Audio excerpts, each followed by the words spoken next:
And now we must turn to the issue of gun violence in America today, because the latest mass shootings in Aurora, Colorado, and Newtown, Connecticut leave us all, liberal and conservative, Republican and Democrat, appalled and disgusted at the carnage. Now, some people, and that includes many of you in this room tonight, want to place the blame for this horror on things like 30-round magazines or semi-automatic rifles. We want to blame something, anything that we can control. But what we really want to ban is violence and murder and insanity. Now, we don't talk about that, though, because deep in our hearts, each of us knows that violence and murder and insanity are built into the human condition and likely always will be. You know, there are two kinds of animals in this world, predators and prey. No one watches a leopard chase down a gazelle and denies that the gazelle has a right to use its hooves and horns to protect itself from the predator. But there are people in this room tonight and all across the country who would deny that same right to self-defense to other human beings. Such people seem to think that the way to stop the leopard is to cut the horns off of the gazelle, that by somehow making it easier for the predator will simply go away. My friends, this is insane.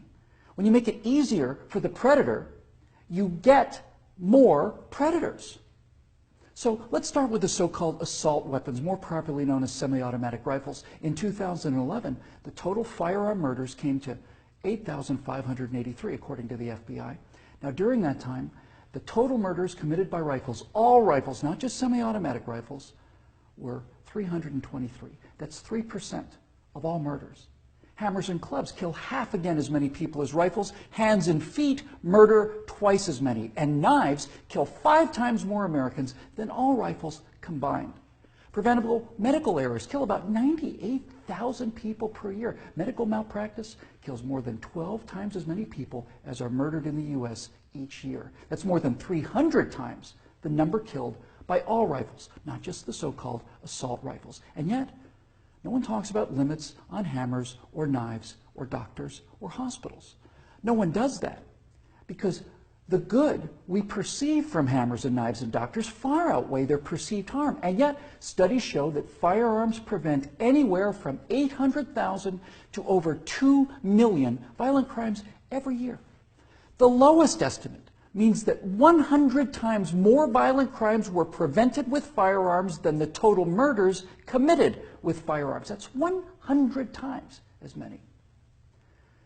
Now, in October of 2007, Amanda Collins was walking to her car after a night class at the University of Nevada at Reno. Amanda had a concealed carry permit for her 9mm Glock that she carried for self-defense.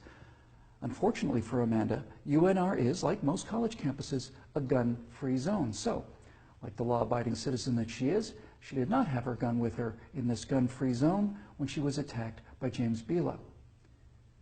Bila raped her on the UNR campus less than 300 yards from the campus police office. He then walked away, and a few months later, this human predator went on to murder 19-year-old Breonna Dennison. Amanda Collins went on to say, quote, "I know, having been the first victim, that Breonna Dennison would still be alive had I been able to defend myself that night," unquote. Therefore, I am directing the virtual Attorney General to aggressively challenge any gun control laws that violate Amanda Collins' right not to be raped and Breonna Dennison's right not to be murdered. You're not forced to abandon your First Amendment right when you enter Chicago or New York, or your Fifth Amendment rights when you walk onto a college campus. As virtual president, I will veto on the spot, without hesitation, but with a great deal of pleasure, any and all attempts to destroy any of the Bill of Rights, of the Constitution of the United States of America.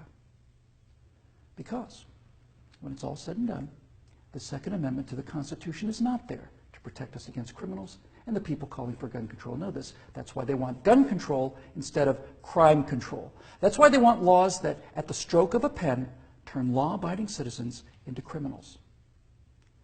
The Second Amendment is there to protect the American people from tyranny. The Second Amendment is there to protect the American people from politicians. The Second Amendment is there to protect the American people from us. Now, Some politicians claim America deserves a vote on this issue. Okay, let's have a vote. Those of you advocating infringement on the right of the people to keep and bear arms need to go to the American people with the 28th Amendment, which would simply read, the Second Amendment to the Constitution is hereby repealed. That would, for the first time, give you the legal authority to do what you have been doing and what you are trying to do now in direct violation of your oath of office to defend the entire Constitution of the United States, not just the parts you happen to approve of. So go ahead, go to the American people and tell them that ultimate power is no longer to be vested in the people who can't be trusted with that power according to you. Tell them only the government can have that power now. You go out there and try to convince the people of the 38 states that you're going to need to get that amendment passed to agree with your opinion of them versus their opinion of you. I dare you.